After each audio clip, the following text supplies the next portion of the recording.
Привет, друзья! Вы на канале Лука, на котором все интересно, даже реклама. Сегодня предлагаем посмотреть подборку о неожиданностях и казусах во время прямых эфиров. Ну что, поехали! Она просто читала прогноз погоды в прямом эфире. Но мокрый пол внес свои коррективы. Аж ноги кверху подлетели, но бодрость духа она не потеряла. На одном из кулинарных шоу гостья, слегка перевозбудившись, сделала шпагат. Правда, не совсем удачно. После трюка ей потребовалась помощь.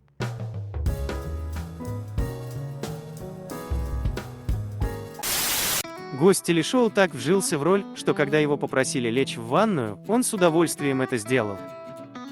А после еще и ведущую шоу затащил к себе. Наверное, понравилось. Другим участникам программы его выходка понравилась и вызвала истерический смех. Вот такая неприятность случилась с одним из политиков. Как раз во время раздачи интервью у него выпала искусственная челюсть. Правда, он ее моментально поднял и вставил обратно себе в рот. Чем усугубил положение? Вы посмотрите, а ведь он крут. Не знаю, как вам, а мне его харизма очень и очень. А очечки и прическа – одна улыбка чего стоит. Такое впечатление, что он и есть герой сюжета. В прямых эфирах может произойти все, что угодно. Например, одно неловкое движение и часть огромного фонового монитора разбита. Виновник в шоке, очаровательная соведущая тоже в шоке. Так или иначе, но компенсировать убытки придется. Надеюсь, зарплаты у ведущего хватит, а то он расстроился.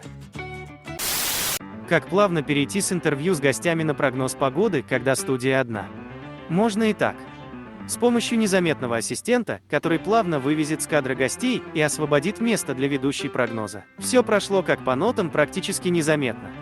Интересно, а как было запланировано изначально? Очередной сюрприз в прямом эфире. Здесь журналиста троллит шквальный ветер и проливной дождь. Не очень комфортное место для репортажа выбрала эта журналистка. Но она была готова к таким водным процедурам. И невозмутимо продолжала свою работу. Lenny Richardson. Hey, Lenny. And coming up at 5:47, we'll tell you about the Flow Master Competition here at the Hawaiian Adventure Park. Если интервью берут в зоопарке, где животные свободно гуляют, то без сюрприза не обойдется. А вот пример. Альпака сама хочет дать комментарий.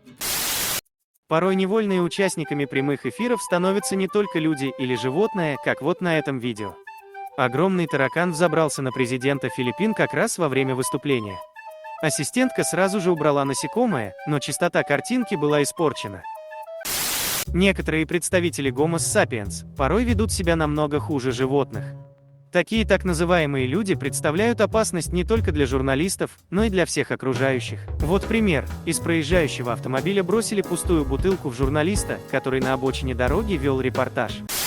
Во время телевизионного шоу для домохозяек в один момент сверху бесшумно, практически на головы участниц проекта, опустился Спайдермен, он же Человек-паук. На реакцию женщин стоит посмотреть. Некоторые искренне испугались, а другие, наверное, знали и отреагировали довольно спокойно. Далеко не всегда только дикторы попадают в сложные и непредсказуемые ситуации во время прямых эфиров или просто съемок репортажей. Вот, например, в такую ситуацию попал оператор, который героически продолжил выполнять свою нелегкую работу, проявив смекалку и находчивость, используя при этом подручные средства. И это тоже круто.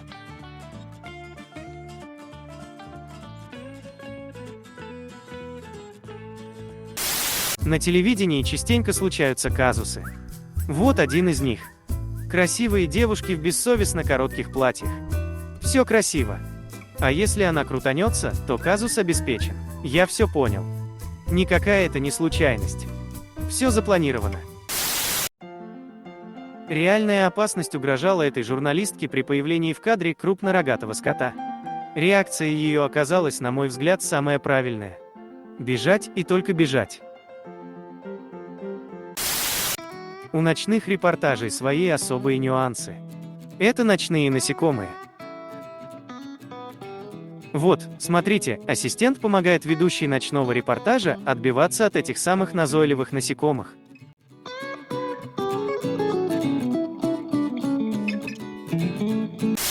Ну что ж, мы приехали.